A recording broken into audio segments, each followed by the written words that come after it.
Yeah. In all the interviews that we've done ever, I've noticed that people tend to rush into their questions, and I think maybe with the training as a monk and then same with His Holiness, that there's a lot of thoughtfulness before that you answer a question. Then there's a lot of clarity.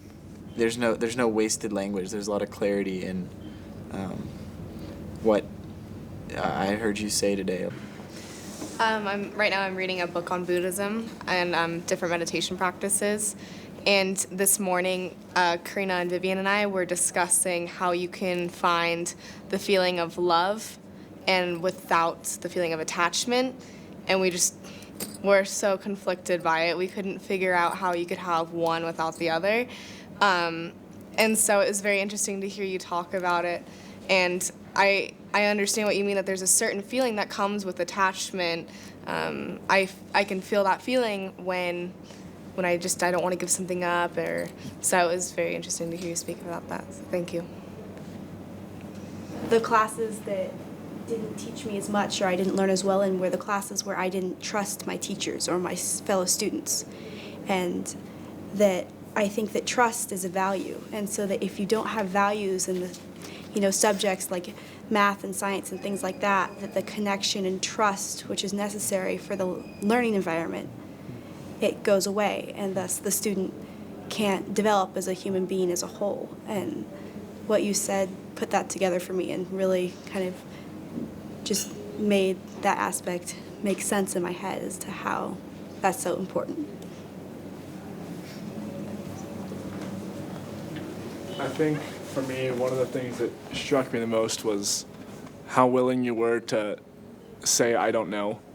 And I just really appreciated the way that you took our questions so seriously and took the time to think about them. And if you didn't know, actually say, I don't know, and continue to offer your thoughts on it, because it really allowed me to think it through along with you rather than being talked to or talked at, and I appreciated that.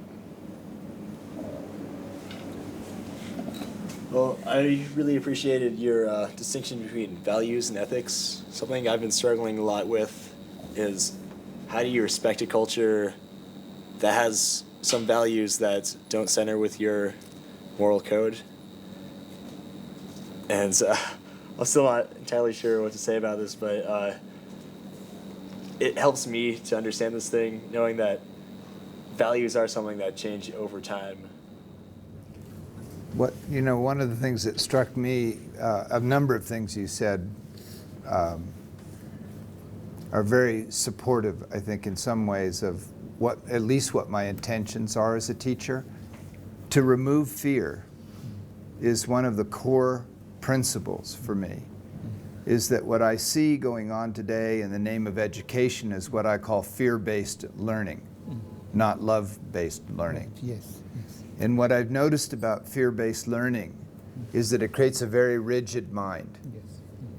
And so to hear you say that, coming from a deep tradition, I think is instructive for all teachers. And so that relational field, to me, either inspires a flexible, creative mind or a rigid mind that can only follow orders or please someone. And I think that the education system that we have today is not producing free people. And I think people lose their humanity in the school system. That's maybe a simple way of looking at it, but it concerns me deeply because I wonder if our species is losing something very important, losing their freedom. Yes. So I have one question, is what's the work for these young people now?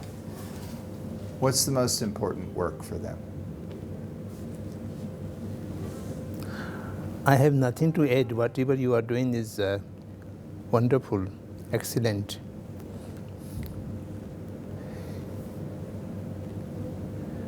The Buddhist way of thinking is that wisdom within the individuals. And the teacher's work is to facilitate, to awake that wisdom. So Buddha has said by himself, I cannot transfer my wisdom to you. I can only tell you how you awake your own wisdom. So that is the basic thinking. I am again referring back to Jiddu Krishnamurti. He have questioned. Krishnamurti always used to say that awakening of inner wisdom, we shall have to facilitate the people to awake their inner wisdom. If someone is awake in the inner wisdom, then he or she will flower in goodness. You need not teach the values or ethics separately. Let the inner wisdom awake, then the person will automatically flower in goodness. So that is very similar with the Buddhist way of looking to the things. So the education through reward and punishment on the basis of comparison and competition, that destroyed the human basic quality, and that also destroyed the ethics and value systems. And if we are able to rebuild the basic nature of human mindset, I think that is a great contribution. And today the world is quite dangerous. So in this, your work is so excellent, and I wanted to appreciate. And we should continue in this effort jointly. And joint inquiry and joint learning is very important. And thank you very much for giving me this opportunity. I was under the impression that I may not able to see you this time, but the destiny was something different. So it was. Yes. To our great benefit. I thank you so much for I doing it. appreciate it. Thank you very much. Thank you for all your nice words. It was very thoughtful, very sincere, very precise. Samdhongrinpoche really took a moment and waited, and then answered very, very fully and precisely.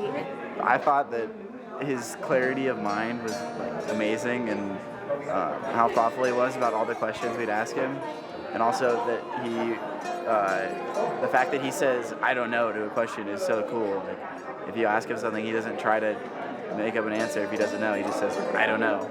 He had a lot of very intellectual and philosophical things to say that were very interesting about Buddhist philosophy, which is what I'm really interested in. So that was really nice to hear him speak about that. Thank you. Thank you very much.